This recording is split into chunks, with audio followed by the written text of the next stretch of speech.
acho que, antes de tudo, acho que é um prazer muito grande, é uma honra muito grande termos aqui em Uberlândia, na Faculdade Federal de Uberlândia, Universidade Federal de Uberlândia, Faculdade de Educação, o professor Paulo Guedes. O professor Paulo Guedes é moçambicano, ele tem aí uma trajetória longa e marcante na educação matemática, particularmente na etnomatemática, com muitas produções. Tá? Alguns livros do professor estão aqui à mesa, ele vai mostrar alguma coisa, alguns estão à venda depois da nossa conversa. O professor vai disponibilizar alguns para venda. Nossa atividade aqui, nós planejamos uma conversa muito por alto, professor, a gente ter um tempo de uma hora e pouco para o professor fazer uma explanação, depois a gente faz um debate.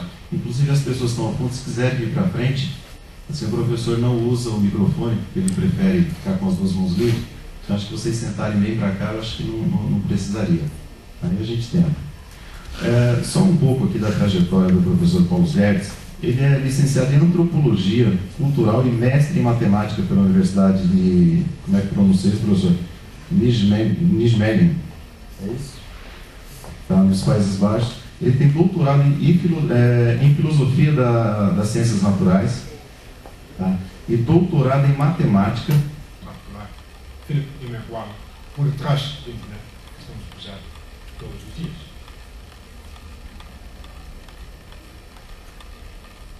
Em primeiro perguntar em geral, qual é a contribuição do continente africano para a ciência internacional e em particular para a matemática internacional? Então vou perguntar se as pessoas aqui presentes na sala, neste anfiteatro, se utilizem diariamente algumas ideias que têm origem no continente africano, em particular no campo da matemática. Não sei se alguém tem consciência de alguma ideia matemática que utilize diariamente na área da matemática, mas que tem origem no continente africano.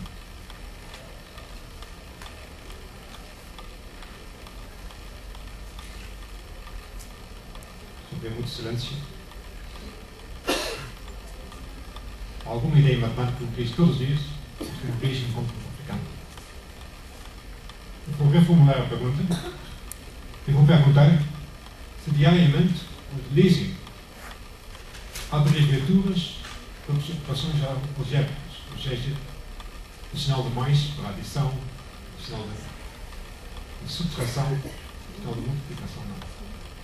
E vou perguntar, sabem em que momento da história surgiu a ideia de introduzir abreviaturas, ou seja, símbolos, para as operações aritméticas? Se aconteceu em algum momento do Renascimento Europeu, se aconteceu talvez na Grécia Clássica, se aconteceu onde? Em que momento? Quando é que a humanidade começou a utilizar pela primeira vez abreviaturas, símbolos para as operações aritméticas? Isso foi no século XII. Uma grande contribuição do Maghreb, ou seja, do Oeste de África, os atuais países Marrocos, Mauritânia, Argélia, Tunísia, Líbia, grande contribuição do Maghreb no século XII é a introdução de um novo instrumento científico, o simbolismo aritmético e algébrico, ou seja, utilizar símbolos em vez de palavras para indicar as várias operações. E a pessoa mais importante neste processo, talvez seja a pessoa que não conhecem, mas que deviam conhecer, é um Einstein do século XII, é Ibn Al-Qasim. Há 20 anos atrás, ninguém conhecia esse nome, Ibn Al-Qasim. Hoje em dia sabemos que um dos maiores matemáticos da Idade Média. Há mais ou menos 20 anos atrás, foram redescobertos, pela primeira vez, manuscritos dele, escritos no século XII. E, do ponto de vista étnico, é uma pessoa muito interessante. A mãe é do Sudão. Não significa do atual Sudão, hoje em dia. Significa, vem da zona subsaariana. Em termos de cor de pele, a mãe era negra, era escrava. E trabalhava no Maghreb como escrava. O pai era o dono dos escravos. A população local é berbe. O filho não conheceu o pai. Mas pelo facto que a mãe teve um filho com o dono dos escravos, a mãe ficou livre. E teve a possibilidade de educar o seu filho, Ibn significa filho da flor de Yasmin. Né? Filho da flor de Yasmin, que a mãe educou. Ibn Yasmin ficou famoso em seu tempo como matemático, como poeta e como professor.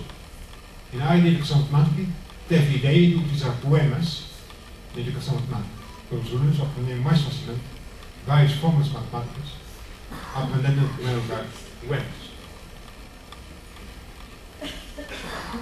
Agora aqui, à direita, algumas pequenas cópias de um texto, um pequeno parte de um texto de Ibn Yasmin. À esquerda, a notação atual. À direita, a notação de Ibn Yasmin.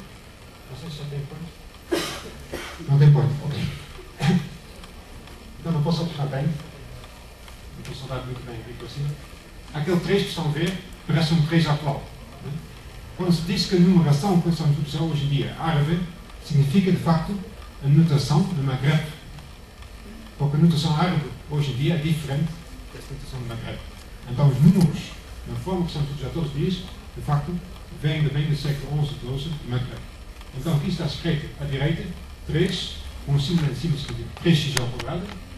Esse símbolo significa menos. Então a primeira vez que aparece um símbolo para subtração da história humana, símbolo para menos, 5x, primeira vez que aparece um símbolo para igualdade, é igual a 7.